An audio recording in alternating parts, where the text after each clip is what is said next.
여러분 안녕하십니까. 정통주식 채널입니다. 2022년 2월 8일 화요일인데요.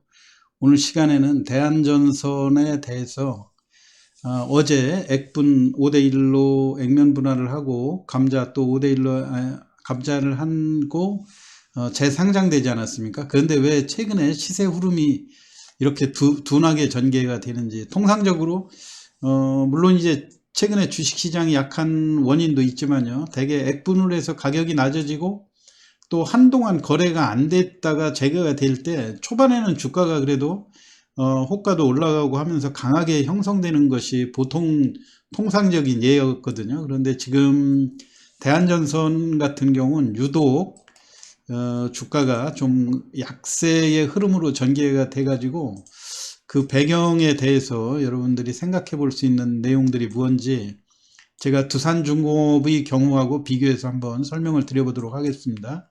최근에 눈에 띄게 보면 어제 거래가 재개된 이후에 외국인들이 집중적으로 매도를 하고 있고요.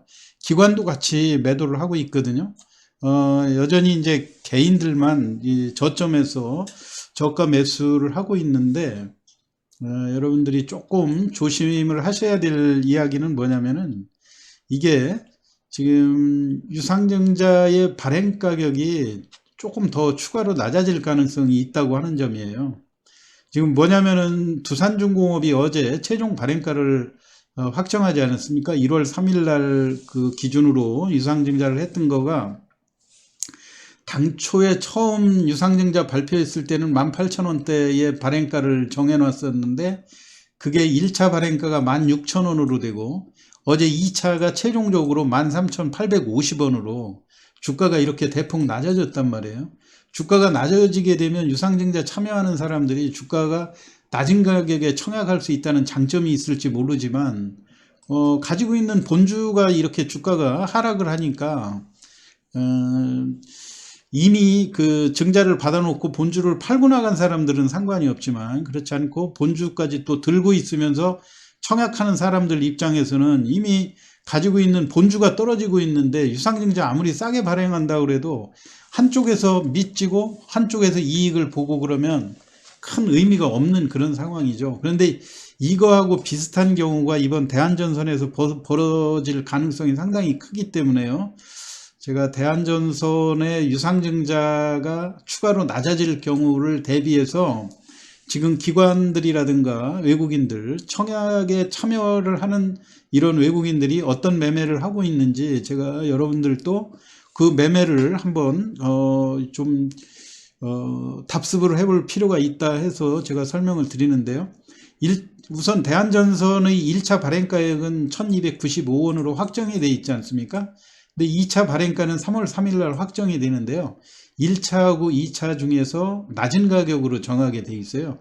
그러다 보니까 대한전선의 경우는 1295원은 일단 유상증자 가격이 이거보다 높아질 수 없다고 하는 것이 확정이 된 상황이죠. 그러다 보니까 기관과 외국인을 비롯해서 유상증자에 참여할 그 세력들이 유상증자에 대한 부담을 낮추기 위해서 지금 본주를 팔고 있는 겁니다.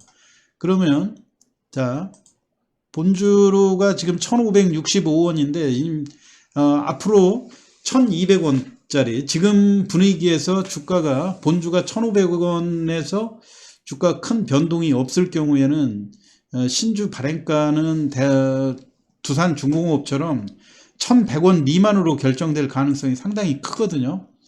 그러면 본주를 미리 그 증자 받을 그 생각을 해놓고 가지고 있는 수량을 일부를, 유상증자를 예를 들어서 40% 받을 경우에 40%에 해당되는 그 물량은 일단 1565원에 매도를 해놓고 이거를 1295원짜리로 바꿔놓는 그런 전략이나 마찬가지인 거죠.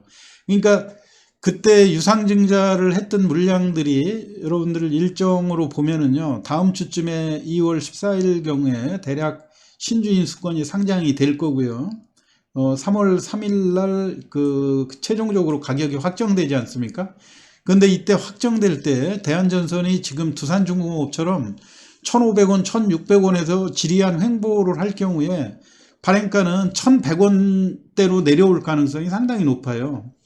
그렇게 하게 되면 이제 청약할 때 3월 8일하고 3월 10일 날, 이제 3월 3일 날 이번 두산중공업도 발행 가격이 대폭 낮아졌을 때 주가 원주가 또 떨어지지 않았습니까?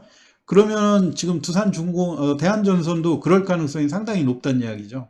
그러면 이제 3월 8일 날 청약하고 3월 9일 날은 대통령 선거일이죠. 그리고 휴일이고 3월 10일까지 청약을 한 이 주식이 3월 30일 날 신주가 상장이 예정이 돼 있는데요. 3월 30일에 예를 들어서 이제 주가가 얼만큼 더 낮아질지는 모르겠지만 제가 볼 때는 1,100원 이하가 될 가능성도 상당히 높다고 보여집니다. 그러면 3월 30일에 1,100원대에 발행되는 물량이 한 4억 주가 쏟아지게 되면 주가가 1,500원을 유지할 수 있을까요? 절대 저는 그렇게 되지는 않는다고 봅니다. 물론 다른 상황으로 인해서 주가가 얼만큼 변동하느냐, 그런 요인이 다른 그 변수, 외부 변수, 이제 예를 들어서 소형 원자력이라든가 이런 것들이 또 이슈가 되면 그때마다 대한전선이 상승과 하락을 반복했었으니까 그런 외부적인 요인이 없이 순수하게 이 수급으로만 놓고 볼 때는 이 신주가 상장되는 시점에서 주가가 추가로 하락될 가능성이 크다고 보는 거죠. 그리고 그 발행가가 확정이 되는 3월 3일 전후로도 이때 또 발행가가 확정이 되면 청약하려고 할 때 주가가 지금 두산중공업처럼 주가가 큰 폭으로 내려버리면 미리 액션을 취하지 않고 그때 기다렸다가 청약하려고 볼 때 청약을 해야 될지 말아야 될지 심각한 갈등이 될 수도 있다는 이야기예요. 왜냐하면 본주 가격이 1,400원이라든가 1,300원대 있고 그럴 때 1,100원에 청약해서 200원을 보고 청약을 한다? 그건 쉬운 얘기가 아니죠. 그렇기 때문에 미리 기관하고 외국인은 지금 1,560원 정도의 1,100원짜리 유상증자로 갈아타기 위해서 매도를 하고 있는 움직임이 보인다고 하는 점을 여러분들한테 설명을 드렸고요. 물론 이제 유상증자 발행되는 그 내용은 서두에서 설명드렸듯이 1차 발행가격 1295원보다 낮아질 수는 있지만 높아질 수 없다고 하는 점.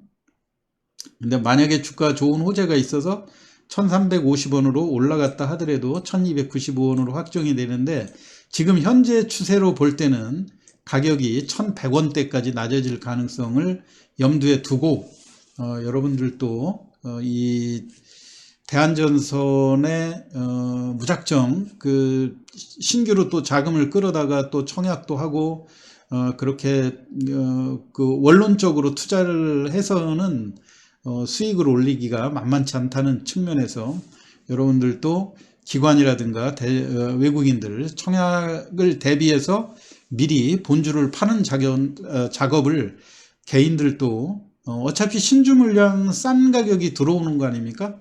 그러니까 그걸 현재 가격에 일단 정리해 놓고 낮은 유상증자 물량으로 대처를 해나가는 그런 전략이 필요하다는 측면에서 오늘 대한전선과 두산중공업을 비교해서 설명드렸습니다. 나중에 신주인수권이 상장되면 제가 또 신주인수권이 가격이 지금 현재로 볼 때는 한 150원에서 200원 정도에 거래되지 않을까 그렇게 생각이 되는데요. 그때 또 참고로 필요하면 제가 여러분들한테 신주인수권을 매수해서 청약을 받는 것이 유리한지 아니면 신주인수권을 매도하게 유리하는 건지 그때 또 한번 시황을 올려드리도록 하겠습니다. 오늘 그 대한전선의 유상증자 청약 요령에 대해서 설명드렸습니다. 참고하시기 바라고요. 오늘 시황 마치겠습니다. 감사합니다.